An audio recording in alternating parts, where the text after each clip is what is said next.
Greetings, I'm Nathaniel, and today I'm wearing headphones because I'm not the only person on this video.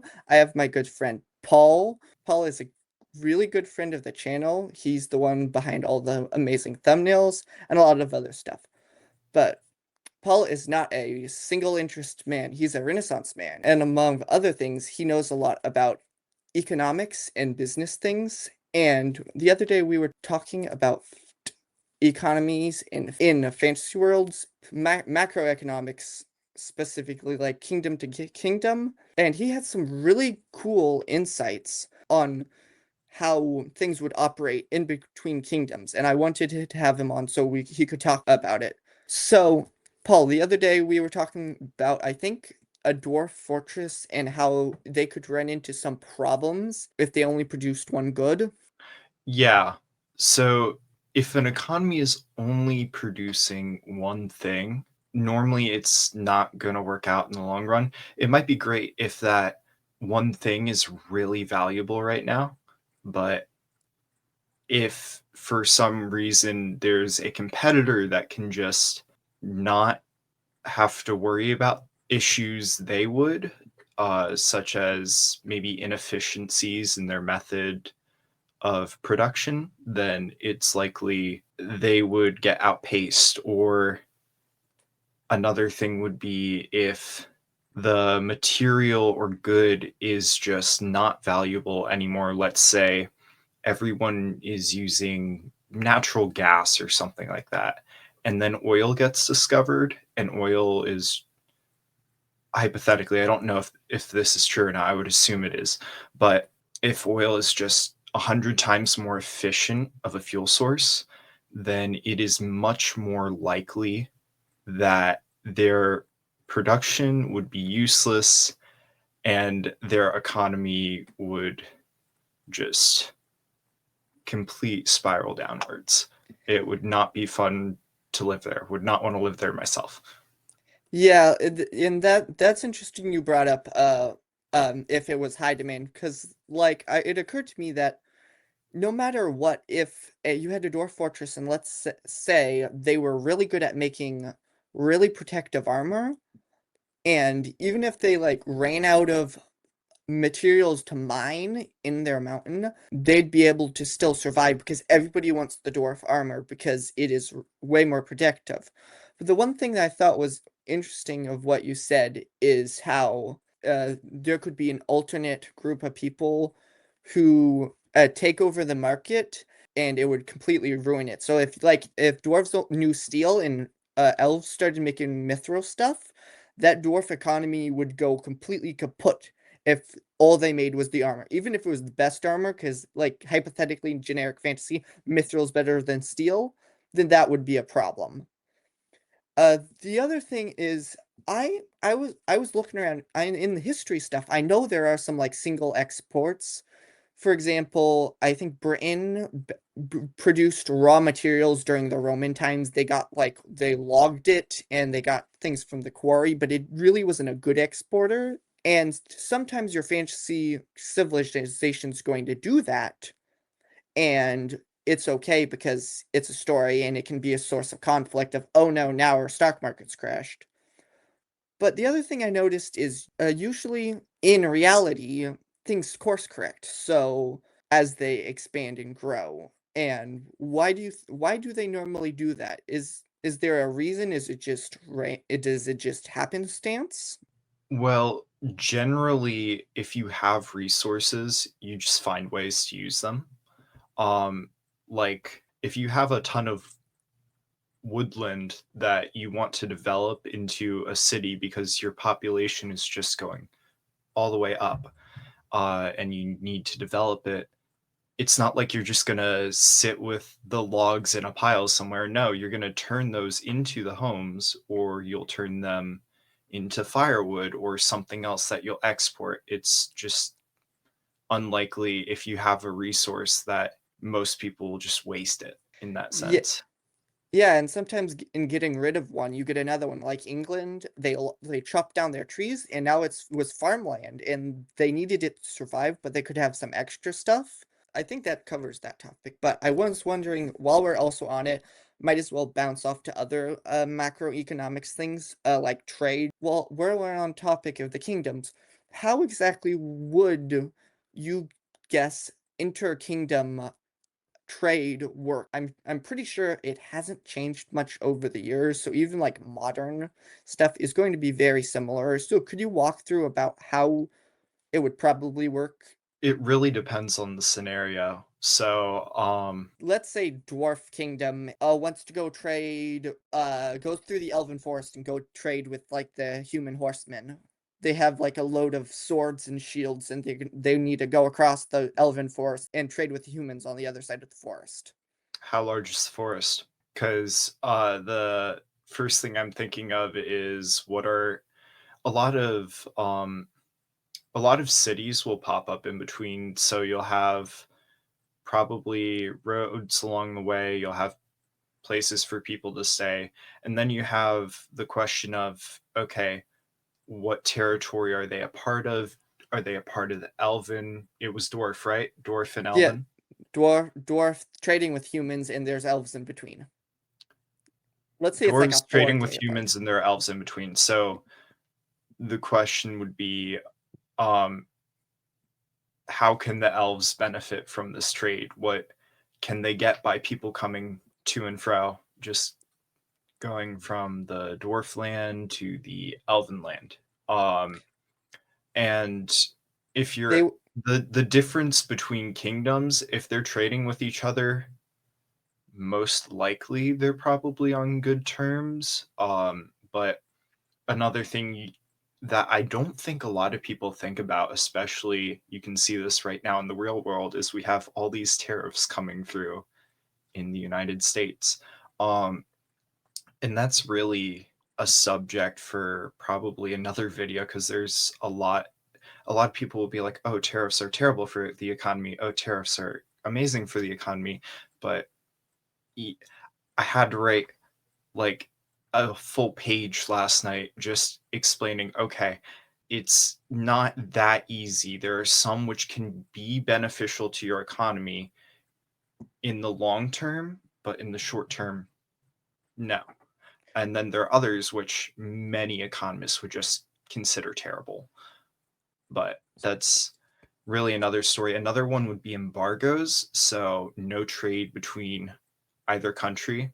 An example of that would be the US and Cuba, which there was a little bit of a I'm not thinking of the right word. There was a little bit of an ordeal with that recently because I believe in the last few days of the Biden administration, they removed the embargo and then Trump got back in and he brought it back. So that was interesting. But that's another thing you could include in stories that just really isn't there a lot, I don't think.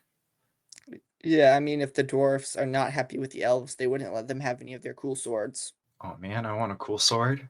But would it be a tariff, for example, going back to the thing of dwarfs going through elven lands to humans? Would it be a tariff if the elves charged them to go across the road, or would that is that a tariff because they're kind of taking it in, or is that something else? I don't think that's a tariff. That's more of just a price of passage. A There's toll.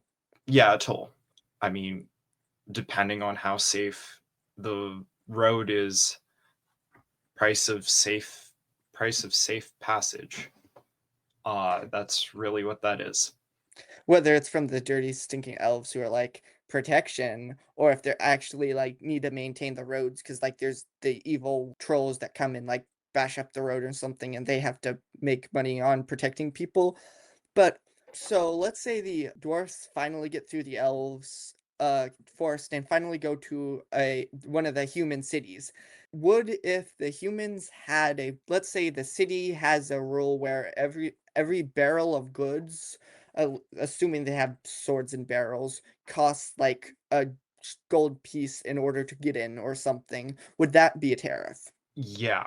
So a tariff is just a government saying to a corporation, or in this case, it would be a merchant, like, hey, you are going to sell this here. we are going to tax you as the corporation. That's something a lot of people tend to get wrong about tariffs is they think it's just passed down. It's just a tax on the citizen when often the price does get passed down to them, but sometimes if the profit margin is high enough and the demand for barrels of swords will go down significantly by increasing the price, if they can still make a profit, they'll just keep it the same. I mean, I don't know like the hypothetical price of a sword, but if it could be end up being more worth for the dwarf and merchant to just absorb the cost because they're already making so much on every single sword because the swords are really easy to make. The dwarfs like have their like baby dwarfs learn how to make swords really early. So it's like they basically it's like they're just getting rid of them because they have a ton of extra swords lying around. So then in that case they'd probably like absorb it. And going back into this thing is you could have a corrupt government that's like we're just taxing everybody that goes in. We're going to tariff all the merchants. We're going to take like a bronze for every horse that rides through because I think they did that too. And they could pocket that all, but they could also do some important things with that money, couldn't they? Well, yeah, it's just a tax. It can be applied to depends depending on what type of government it is. If it's socialist, let's say, they'll put it towards healthcare or education, which a lot of that's another thing a lot of people tend to not understand about economics, but that's another story. But I mean, they'll just put it towards, let's say it's that road.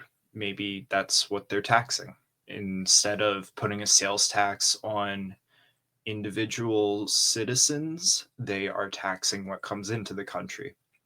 that makes more sense because you can't really, in a medieval time period, you can't really like get 4% off all cloth or something like that. That would just be a huge pain. You'd have to take the receipts, and that would take way too much work from a bookkeeping standpoint of tracking all that down.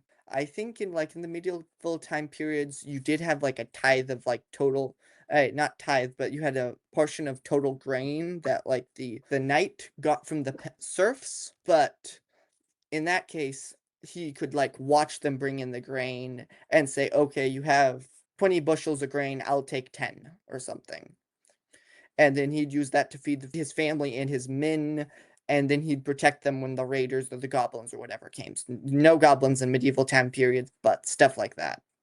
Yeah.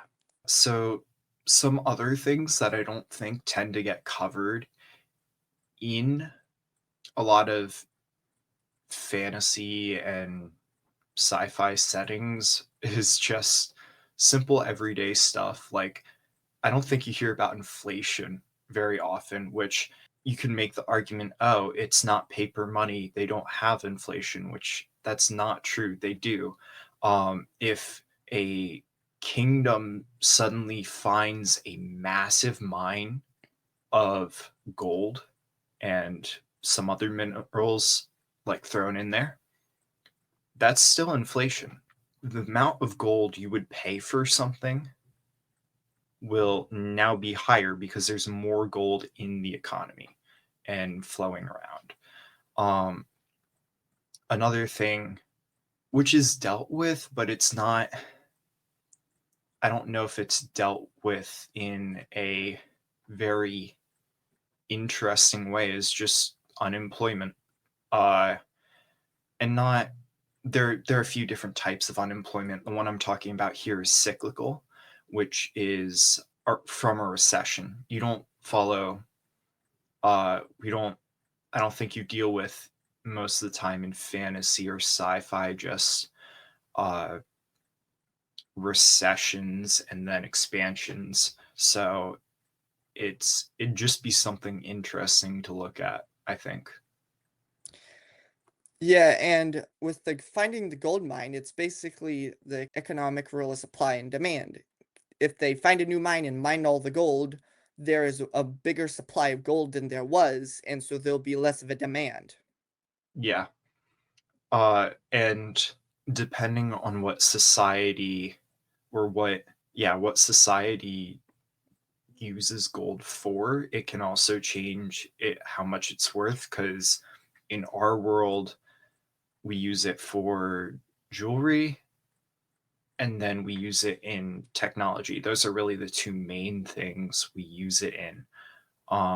But if your society uses gold, has it has like magical abilities to heal you or something, it's gonna be more valuable. So that's another interesting thing you could take. I've actually, when world building things, I've actually looked at a lot of times like, okay, what about a metal like mithril, where its main purpose is used for this one thing, but it'd be an interesting currency or interesting thing to back a currency with. But that's just something I've thought of. One thing, funny thing that occurred to me is maybe the reason dragons hoard all that gold is they're combating inflation because now there's less gold in circulation because they're lying on it, and then I like so that it's thinking. things equalizes.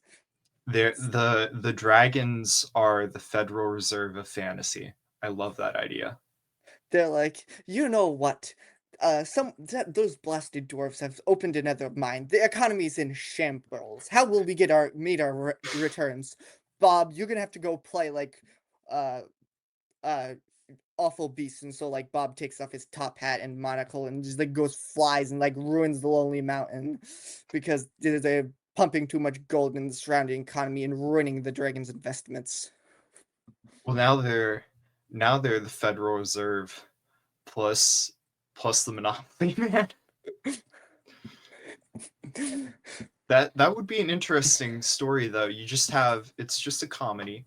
You have Dragon as the main character, and his goal is just to be the Federal Reserve, and it's just from his perspective. That would be a very interesting story.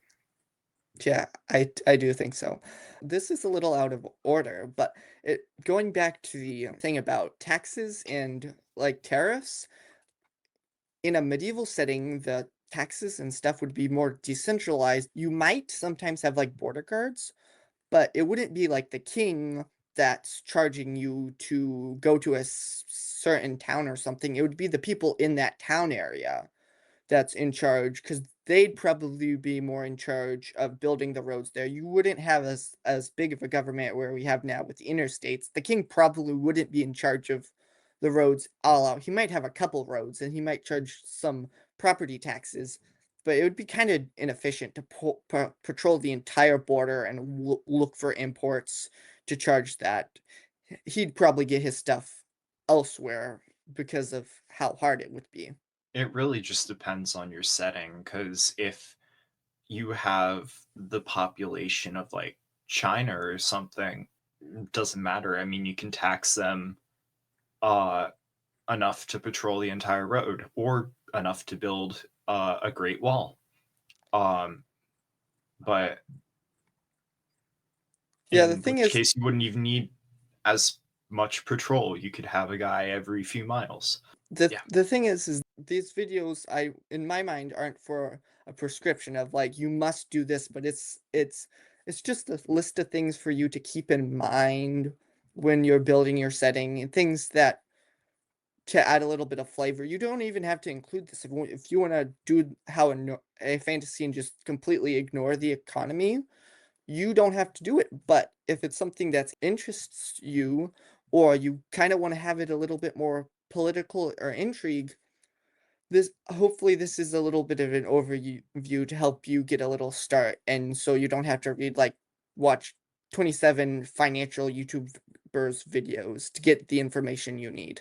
One thing I would like to add to that is, if you're going to go into it, at least know a little bit about what you're Y- talking about, because Yeah, it's fine clearly. if you don't even mention it at all. Just say like, oh, there's a recession, nobody has a job. Okay, that's fine. But if you're gonna go into it and try and explain things, but your explanations don't make any sense according to modern understanding of economics, then it's just gonna annoy everyone who does understand it and is reading it. Yeah, do definitely do your research. All right, Paul. Well, thank you so much for coming on to talk to me about this. And would you do the honor of doing the outro? Yeah. If you guys want to see more content like this, then make sure to like and subscribe. And I have to go eat dinner. Bye.